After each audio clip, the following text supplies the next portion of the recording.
Hello everyone, welcome to my channel Rimpi and Rehan vlog. আশা করি তোমরা সবাই ভালো আছো, আমিও ভালো আছি। তো আজকে আমি বানাচ্ছি পনিরের রেসিপি কোয়াশ আলু দিয়ে, তবে একটু অন্যরকমভাবে বানাচ্ছি। এই রেসিপিটা কিন্তু 5 বছর থেকে বাচ্চারা কিন্তু খেতে পাবে, যেমন আমার ছেলেও কিন্তু, ছেলের জন্য এই রেসিপিটা বানাচ্ছে। আমার ছেলের বয়স হলো 5 বছর।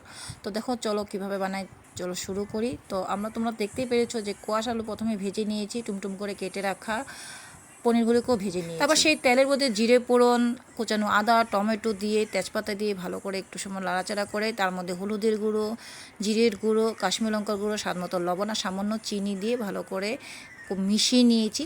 তারপর দেখো কোয়াশ আলুগুলোকে দিয়ে একসাথে মিশিয়ে নিচ্ছি, যাতে কোয়াশ আলু ভালো করে সিদ্ধ হয়ে যায়। কিছু সময় ঢাকা দেওয়ার পর ঢাকাটা তুলে নিলাম। তো আমার কাছে কিছু দুধের সর ছিল, দুধের সরটা দিয়ে দিয়েছি, মানে সেন্টটা ভালো আসে, খেতেও ভালো লাগে। তোমরা এটা স্কিপ করলে করতে পারো। তো দেখো ভালো করে মিশিয়ে নিয়ে, ভালো করে কষিয়ে নিয়ে এবার কিন্তু জল দিয়ে দিলাম। এবার কিন্তু দিয়ে দিব ঝাল হিসাব করে কাঁচা লঙ্কা। তবে আমি এখানে একটা কাঁচা লঙ্কা দিয়েছি, যেহেতু আমার ছেলে 5 বছর, ছেলে খাবে, তো তার জন্য আমি একটা কাঁচা লঙ্কা দিয়েছি। তোমরা তোমাদের ঝাল হিসাব করে কাঁচা লঙ্কা দিতে পারো। তারপর কিছু সময় নাড়াচাড়া করে, কিছু সময় রান্না করে, এই নামানোর আগে আমি কিন্তু শাহি গরম মশলা পাউডারটা দিয়ে 1 মিনিট মতো রান্না করে নামিয়ে নিলাম। কেমন হয়েছে অবশ্যই কমেন্ট করে জানাবেন।